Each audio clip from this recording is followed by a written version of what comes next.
mission la plus ambitieuse, ça a été pour Strasbourg de pouvoir co-construire avec les habitants et puis avec le tissu associatif qui est très dense à Strasbourg, une vraie stratégie de déploiement de la nature en ville pour inverser le regard des habitants et permettre de déployer une nature le plus intense possible dans un milieu urbain qui est dense et qui a besoin donc de fraîcheur et d'îlots de fraîcheur. C'est plus de 30 jardins partagés aujourd'hui à Strasbourg. C'est plus de 4800 parcelles de jardins familiaux. Ce sont aussi des jardins pédagogiques dans la plupart des écoles de Strasbourg.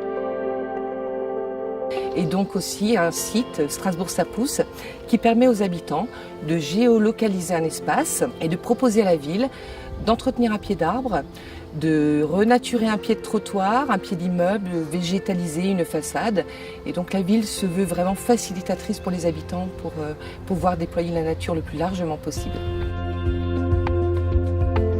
Nous essayons de protéger, d'éviter, de compenser, tant que cela est possible, toute cette nature qui est bénéfique pour le bien-être des habitants.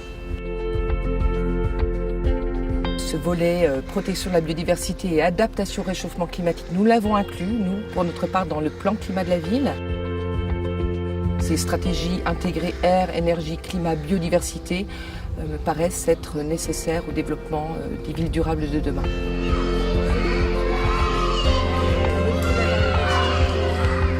Je suis persuadée que les enfants doivent le plus tôt possible être en contact avec la nature.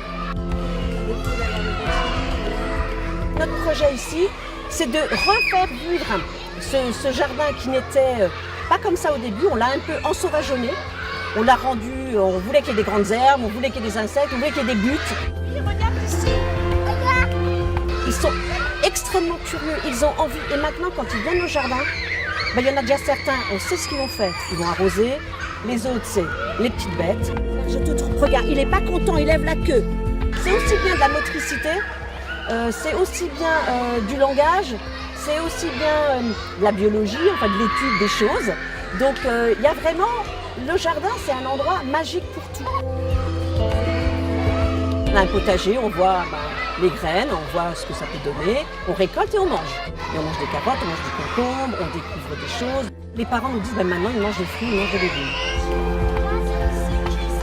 Les parents sont très impliqués et ils aiment le projet. Il faut apprendre à respecter et à aimer la nature. Ça ne vient pas tout seul. Avec le temps, tout le monde commence vraiment à y croire et c'est vraiment un projet qui a beaucoup de sens.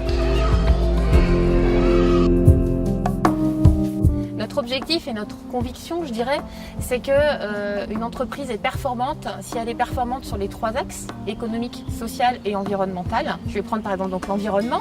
Si on arrive à mieux maîtriser notre énergie, non seulement c'est bon pour l'environnement, mais on augmente aussi la marge sur nos produits puisqu'on produit à moindre coût. Et donc ça s'applique dans tous les domaines et c'est cette recherche de progrès et de dynamique vertueuse vers laquelle on tend.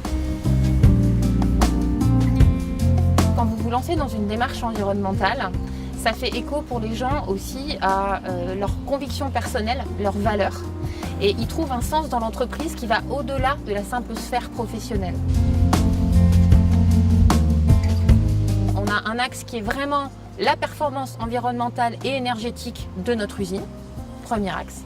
Et le deuxième axe, c'est l'engagement citoyen et faciliter l'engagement citoyen de nos collaborateurs en matière d'environnement via toutes les actions en matière de biodiversité, encourager la mobilité douce, tout ce type d'événements. Ce qu'on a fait ici au niveau de l'usine de Strasbourg sert un petit peu d'exemple concret de mise en application pour montrer que c'est possible. Après, chacun doit inventer sa propre démarche, sa propre façon d'y aller, je dirais, pour que ça soit pertinent par rapport à son site. Nous avons vraiment de la chance d'avoir une entreprise qui joue vraiment le jeu. La preuve, nous avons des potagers, nous avons des ruches, et puis c'est exceptionnel.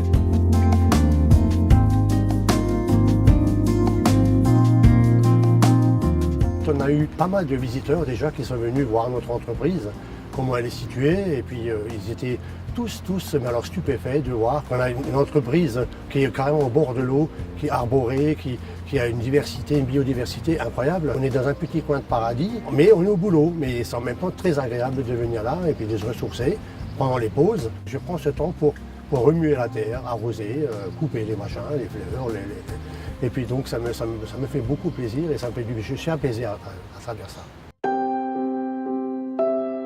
Nous avons depuis des années, les Diaconesses de Strasbourg, une affinité avec le développement durable. Et nous avons une chance extraordinaire sur cette maison de retraite, c'est d'avoir un parc de 2,5 hectares. Donc la réflexion que nous avons eue au début des années 2010, c'était de redonner la vie à ce parc. Pour nous, c'était très important que les résidents, lorsqu'ils étaient valides, puissent facilement sortir, se promener. Et puis lorsqu'ils étaient en fauteuil roulant, que leur famille, que le personnel puissent les emmener à l'extérieur, de pouvoir aussi avoir des activités. Voilà, il faut savoir qu'aujourd'hui, on travaille beaucoup avec des écoles. Donc on a beaucoup d'activités intergénérationnelles, de jardinage. C'est aussi un lieu, 2,5 hectares où chaque année, à Pâques, on fait une chasse aux œufs. Donc voilà, donc les résidents, les enfants et les résidents cherchent les œufs dans le parc et puis ensuite partagent ce moment-là. Donc c'est vraiment une idée de lien avec la nature. Le parc, c'est aussi un lieu de socialisation parce que c'est là qu'on rencontre des enfants, c'est là qu'on a des activités, on parlait avant de jardinage, mais on a aussi du compost, on a les moutons, on a aussi les abeilles puisqu'on a le miel des Diaconesses qui est une marque déposée. Je suis convaincu que le contact avec la nature participe à une politique de santé publique.